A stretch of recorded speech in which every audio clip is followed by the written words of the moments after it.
Sumqayıtda kişi ayrıldığı sevgilisindən qeyri-adi qisas alıb.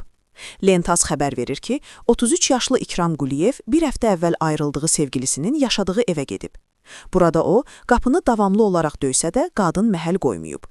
Belə olan halda kişi qeyri-adi yolla qisas almağı düşünüb. O, kəskin qoxulu naməlum məhlulu evin qapısına və qapının gözcü hissəsinə töküb.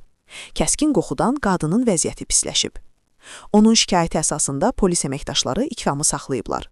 Onun barəsində İnzibati Xətalar Məcəlləsinin 510 xırda xuliqanlıq və 535-ci polis yaxud hərbiçinin qanuni tələbinə tabe olmamaq maddələri ilə protokol tərtib olunub.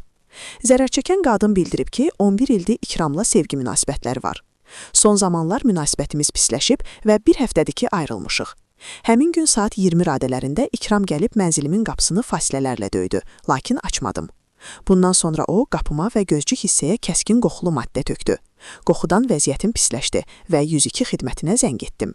Sumqayıt şəhər məhkəməsinin qərarı ilə İkram Quliyev 150 manat məbləğində cərimələnib.